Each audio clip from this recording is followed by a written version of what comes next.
Comments from Joey Logano as he chases down the group that had eluded him early in the race. One of the main reasons for that is because he backed off a little bit. The right front he thought he was abusing. He was charging the corner too hard, so he started slowing down his entry, cooling off that right front, and the car started turning just a little bit better.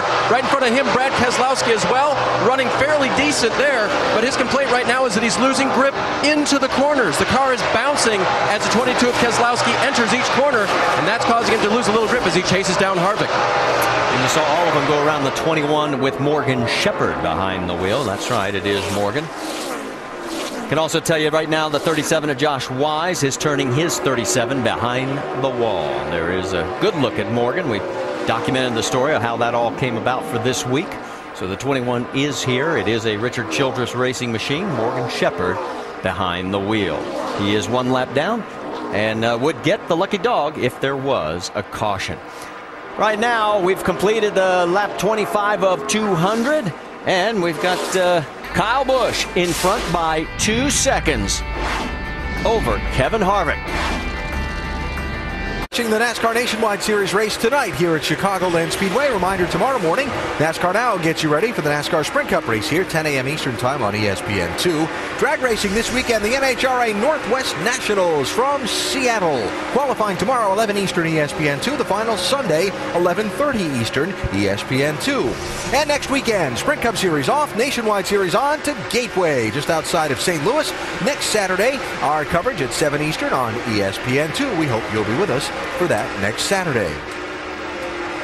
Kyle Busch moved up from 8th starting spot to take the lead at lap number 10. He's out in front of Brad Keselowski by about 2 9/10 seconds. Harvick, Logano, Edwards make up the rest of the top 5 spots. Pretty early in the going here, and transition, something that's happening right now, Rusty. Yeah, big time transition, Alan. All these guys have practiced during the day and they're racing here at night. This track is getting cooler. And one thing I'm really noticing, Kevin Harvick's running really high in this racetrack. This groove is getting wider and wider, and later on in the race, I really think you're going to see this top groove come in, more passing after we start having these pit stops. And one person you're noticing, Brad, is somebody we talked about on Countdown. Yeah, Ricky Stenhouse. We've really got to give him an attaboy. He has stayed within that top 10. He's running 6 currently, doing a great job. He's got himself a good race car. He's not banging up fenders or anything like that, just riding at a good spot, trying to get himself a good finish for this evening. He's doing a great job. And wondering if, again, that big Daytona finish of a week ago would be the confidence boost that propels him on to better things this year, racing for that spot with Jason Leffler now. Doc, nice job by the driver of the 6 so far. It is an amazing turnaround for Ricky Stenhouse, exactly what you're talking about. This rookie driver could not catch a break early in the year. He had 10 finishes of 28th or worse in the first 15 starts, and then he said, I got some confidence at New Hampshire. In the last half of that race, I realized I can drive a race car. He goes to Daytona, qualifies 6th, finishes 3rd, and he is a very confident rookie here today, and a very wise rookie letting the 38 car go by just to find him a solid place to race. Marty? And Doc, of course, this was the first race this year. They've been in the top 30 in owner points. Didn't have to sweat out qualifying. And it looks like Danica Patrick is about to become the next victim for Kyle Busch. She is running 26th, and he is closing fast. Yeah, but she's been racing hard. She was racing Joe Nemechek quite a few laps there for position. And now they've got the leaders bearing down on him. Still holding him off so far. Yeah, you can see she got off of that second corner really well. Right here's the one part where Kyle Busch is so much better than most people here, everybody so far, that he just goes through the center of the corner and then gets that nice run off the corner. Yeah, I think you're talking about Danica getting in the corner, not as deep as a lot of cars. Sometimes that can actually pay off for you in these longer runs because you don't abuse that right front tire and you can start making good runs off the corner. So she's getting faster as she's going here. And let's also update you on a couple other cars. David Gilliland's our 5th starting park that's out of the race. Kevin LePage is off track right now, and Mark Green has pulled his car towards the garage. And how about the 88? Biggest mover of the race. Jamie McMurray started 37th. He is now running 19th, guys. He's trying to make up for missing that driver introduction. Doc, you've got more? Well, what Andy was talking about is that Pops Urey, Tony Urey Sr., the crew chief, is not intimidated by anyone, including a NASCAR Sprint Cup driver like Jamie McMurray. He likes having Jamie in the car, but Pops was very upset that his driver missed the driver's meeting and had to start at the back of the pack. Jamie sensed how frustrated his crew chief was and said, I'll make it up to you. And indeed, that's exactly what he is doing. They made a wholesale change on this car just prior to qualifying. A shock change, and Jamie said he could drive it wide open around this racetrack, and he's proven it right now. Well, 3 of his 6 prior starts this season, he started outside the top 20. He finished 3rd in 2 of those, so keep an eye on the 88. Yeah, it was just a shame they had a nice qualifying effort, so it's a shame. But the guys are, and the rest of them made the drivers' meeting, but these guys have had an extremely long day here. They started early, the ones that are the Cup drivers that are doing double duty. So he was probably, I'm sure he got caught up trying to get a little something to eat and relaxing a little bit, and just sometimes time gets away from you, but he's doing a great job on the track here. Yeah, I said driver introductions. Actually, the driver's meeting that he missed, but, man, you don't want to make Pops mad. No. That's why he's out here driving so hard. Look at him. Look at him go. 14 double duty drivers as he's going underneath the 66. Stephen Wallace, that is for 18th on the track.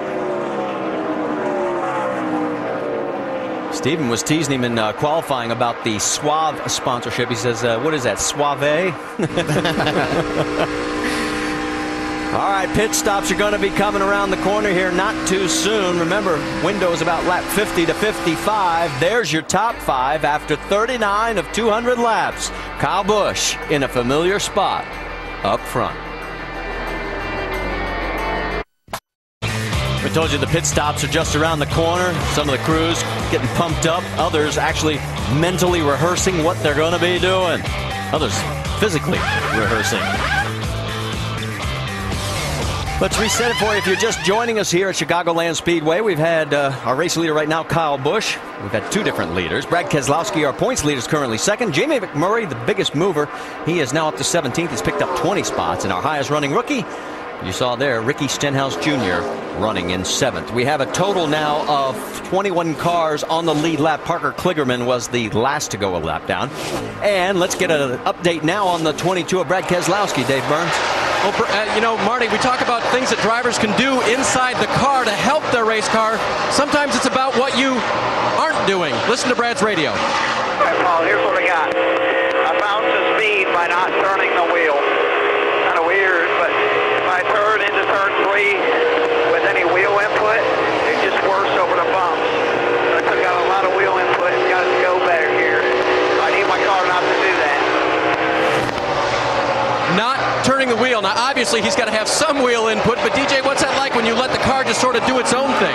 Yeah, and it's one of the things that you can do, and if you don't load that right front, then you're not going to get as much bouncing. So you can drive it either straighter in the corner or do what Brad has done here, and we see moved up the racetrack, so you don't have to turn the wheel as much when you move up there. You utilize the banking more. Yeah, one thing I like is that Keselowski will search around that racetrack and find what his car wants. He's not going to be dissatisfied for what it's doing. He'll try to make it better. It's a good battle right here with Ryan Newman. Stenhouse right here trying to pass some lap cars. Yeah, now the lap traffic of Eric McClure is going to hurt him. He had the pass, but then all Newman says, I think I've got the preferred line because the lap traffic slowed him down.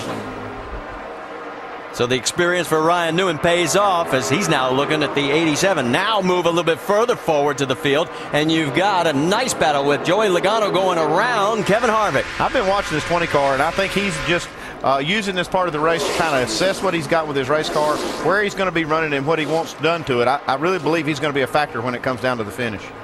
Yeah, as you watch the lap times on a consistent basis when there's no traffic, his are really the times that kind of mirror his teammate Kyle Busch. The other guys are still off about a 10th or 10th and a half.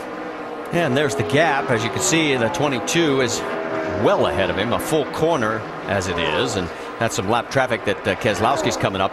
Another guy that's interesting as we watch these guys come through. Let's set it for you. It's Kyle Busch, Brad Keselowski, Joey Logano 3rd, Kevin Harvick 4th, and Jason Leffler, guys, has moved his way into 5th position. So we got Joe Nemechek as a host gator. Chevy brings it into pit road. He's the first one to make a green flag stop. So you're changing right side tires right here. Having a little problem on the right rear. Little adjustment. You see that wrench going in the window.